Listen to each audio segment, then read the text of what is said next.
Good morning student, मैं ममता शर्मा आदर्श बालनिकेतन उच्च माध्यमिक विद्यालय में हिंदी अध्यापिका आप सभी बच्चों का हिंदी ऑनलाइन क्लास में हार्दिक स्वागत और अभिनंदन करती हूँ। आशा है आप सभी बच्चे घर पर स्वस्थ होंगे, कुशल मंगल होंगे और अपनी पढ़ाई सुचारू रूप से कर रहे होंगे। स्टूडेंट, आपको किसी भी सब्जेक्ट में कोई भी बात समझ में नहीं आ रही हो तो आप व्हाट्सएप से मैसेज करके, कॉल करके या खुद आकर के पूछ सकते हैं। आपको पढ़ाई में किसी भी प्रकार की कोई बाधा नहीं आनी चाहिए। मैं हर वीडियो में आपसे बार बार निवेदन करती हूँ कि कोई भी बात आपको समझ में नहीं आई हो तो आप पूछ लीजिएगा, ताकि आपको परीक्षा में किसी भी प्रकार की दिक्कत का सामना नहीं करना पड़े। तो स्टूडेंट, आज हम अपनी पाठ्य पुस्तक वसंत भाग 2 से पाठ 13 का अध्ययन करेंगे, जिसका नाम है एक दिन का, और जिसके लेखक हैं अयोध्या सिंह उपाध्याय, जिन्हें निकनेम यानी उपनाम से हरिबोध भी कहा जाता है। आज हम उनकी कविता है एक दिन का, उसका अध्ययन करेंगे। एक दिन का कविता है, उसमें हमें यह संदेश दिया गया है कि हमें कभी भी घमंड नहीं करना चाहिए, यानी किसी भी साधारण वस्तु को तुच्छ नहीं समझना चाहिए। सभी को हमें महत्वपूर्ण मानना चाहिए। और छोटे इस कविता के माध्यम से कवि ने हमें यह भी संदेश दिया है कि एक छोटे व्यक्ति को भी हमें ऐसे भी नहीं समझना चाहिए, क्योंकि कभी कभी एक जो छोटे व्यक्ति भी है वो भी हमें नुकसान पहुंचा सकते हैं। उन्होंने इस तिनका के माध्यम से हमें ये बात बताई है कि हमें कभी भी घमंड नहीं करना चाहिए, क्योंकि हमारे घमंड को तोड़ने के लिए एक तिनका ही काफी होता है। यदि एक तिनका हमारी आंख में गिर जाए तो वह हमें बेचैन कर देता है। तो हमें किसी भी साधारण वस्तु को तुच्छ नहीं समझना चाहिए, उनको समान रूप से समझना चाहिए, और किसी भी व्यक्ति को छोटा या बड़ा नहीं समझना चाहिए, क्योंकि कभी कभी एक छोटा व्यक्ति भी हमें बहुत नुकसान पहुंचा सकते हैं।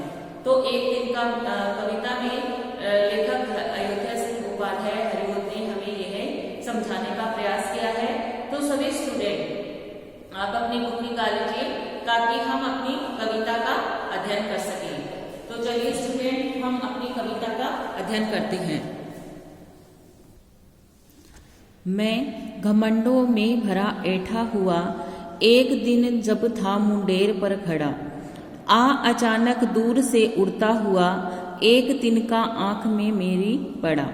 इसमें अयोध्या सिंह उपाध्याय हरिओद कवि हमें कहते हैं कि मैं घमंडों से भरा ऐठा हुआ एक दिन था जब था मुंडेर पर खड़ा, कि एक दिन में घमंड से भरा हुआ अपने मकान की छत के किनारे पर खड़ा हुआ था। मुंडेर पर खड़ा यानी छत की किनारे पर खड़ा हुआ था, या अचानक दूर से उड़ता हुआ एक तिनका आंख में मेरी पड़ा।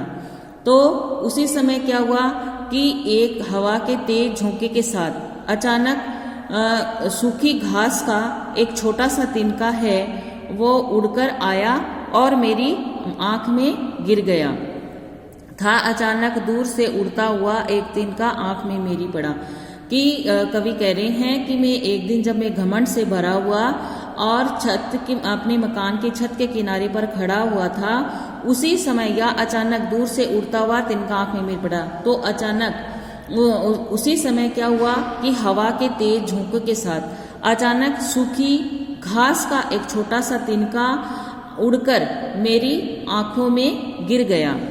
मैं झिझक उठा हुआ बेचैन सा, लाल होकर आंख भी दुखने लगी, मूठ देने लोग कपड़े की लगे, ऐंठ बेचारी दबे पांव भागी।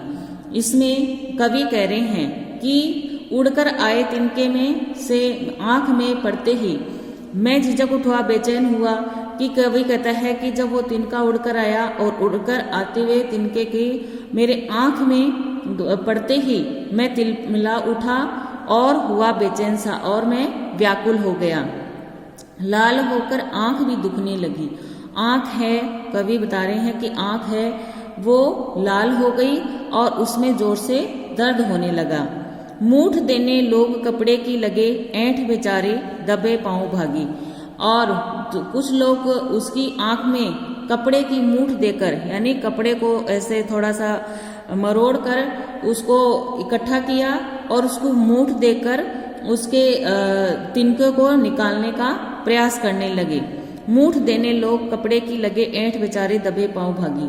कि जब कुछ लोगों ने देखा कि उसकी आंख में तिनका गिर गया और उसकी लाल आंख हो गई है, उसकी आंख में दर्द होने लगा है, तो कुछ लोग उसकी आंख में कपड़े की मूठ देकर तिनको निकालने का प्रयास करने लगे।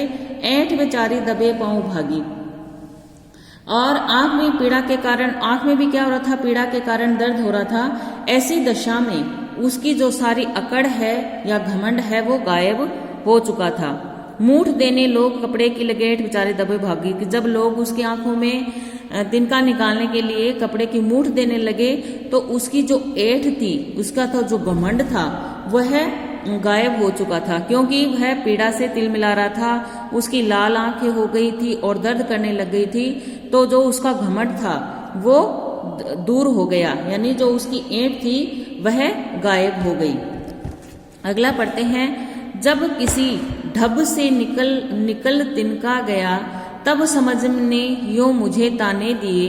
ऐंठता तू किस लिए इतना रहा, एक तिनका बहुत तेरे लिए। इसमें कवि कहते हैं कि जब लोगों द्वारा ढब यानी कि तरीका, यानी कि कवि कहते हैं कि जब लोगों के द्वारा अनेक प्रकार से तिनकों को निकालने के लिए प्रयास किए जाने पर भी, जब किसी ढब से निकल तिनका गया, कि जब लोगों के द्वारा अनेक प्रकार से प्रयास किए जाने पर किसी तरह से आंख से तिनका निकल गया, तो तब समझने यो मुझे ताने दिए। तब उसकी बुद्धि है, उसकी बुद्धि ने, उसके विवेक ने, उसने ताने देते हुए कहा, ऐठता तू किस लिए इतना रहा, एक तिनका है बहुत तेरे लिए।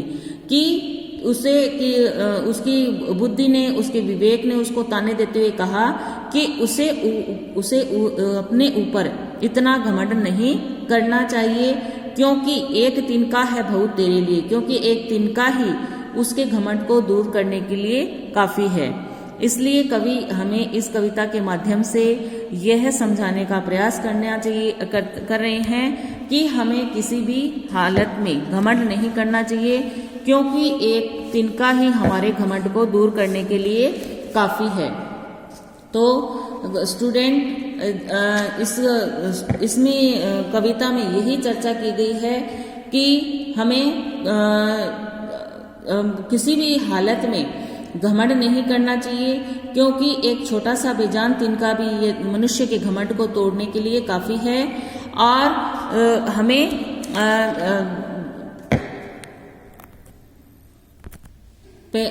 पैरों के तले दबे होने पर भी तिनके की भी निंदा नहीं करनी चाहिए, क्योंकि वह भी आंखों में पड़ सकता है, जिससे हमें बहुत दर्द सहना पड़ सकता है।